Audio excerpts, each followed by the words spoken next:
That's when I took a hiatus. Yeah, I went. How come? I think I got tired of being in a suitcase situation, but most of all, I think, Scott, I really wanted to settle down and get married. And you know, I said a little prayer to find the right woman, and that prayer was answered. And you know, Was that after you went home, or that's after I went home? Okay. Yeah, but I went home. Was it in Mary? the middle of 1979? Yes, it was Okay. Mary. Wow. Yeah, and I got a job as an assistant pro.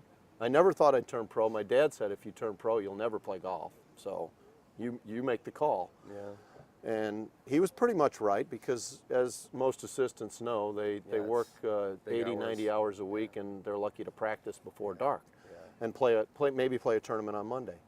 So I took to the apprenticeship, loved it.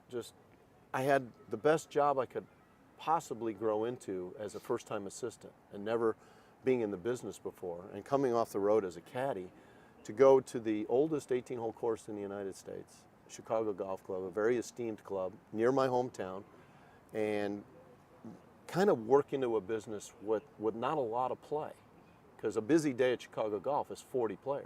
Mm-hmm. Wow. It's a very esteemed club that just doesn't get that much play. Still the same today? Still the same today. And there was this young lady in the office that was coming in after school and working in a job occupational program as a senior in high school, and that was to be my future wife, Mary. Wow. So that's how things got rolling Cool. there.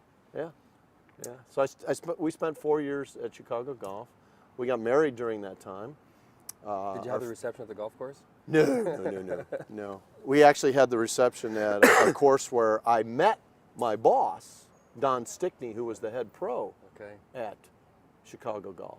And it was actually a pro assistance tournament that I was tending bar for that helped me get that job, because Don came and I popped a few bottles of Miller Lite for him that night, and we got to talking, and he said, hey, I need an assistant next year. Okay. And this was 1979 that we met. He said, in April of 1980, next year, I need you to come to work. If you'd like the job, it's yours. I said, count on me. I'll be there. So I went out and I caddied for Andy North for 3 months, because I didn't have to be at work till April 1st. Right. So that was my last stint for the decade of the 80s that I actually caddied on tour. Okay. And then I went home and became a club pro. So I took the 80s off, basically. And what year did you get back? Well, it goes, now we fast forward to 1989, and I'm a head pro at a small private club in a town northwest of Chicago where they filmed the movie Groundhog Day, Woodstock, Illinois.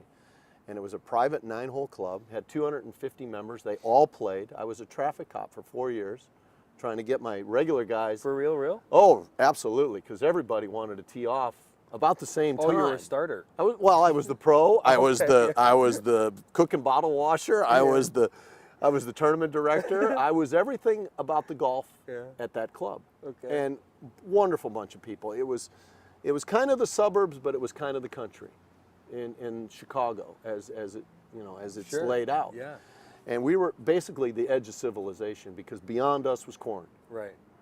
And Woodstock now and Crystal Lake and that northwest corridor of Chicago, you know, they have the train running out there, and it's grown considerably since Mary and I left there. But at the end of my 4 years there at Woodstock was the 1989 PGA at Kemper Lakes Golf Club, which was the home of the Illinois PGA, and it was also where I was going to caddy for Tom Watson. Oh, because I wrote Tom a letter.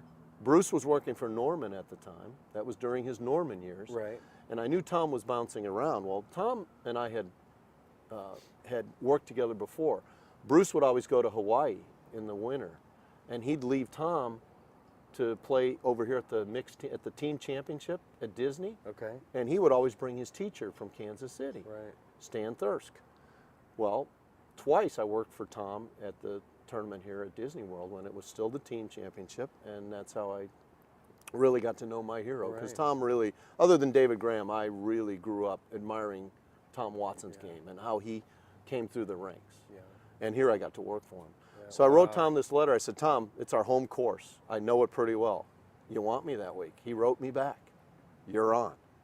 So I told my members, I said, I'm working the tournament that week. I hope you're okay with that. And they said, well, yeah, you're going to be out there all week anyway with your club duties. You know, I was on the executive committee with the PGA, and I actually hired my dad as the caddy master that week.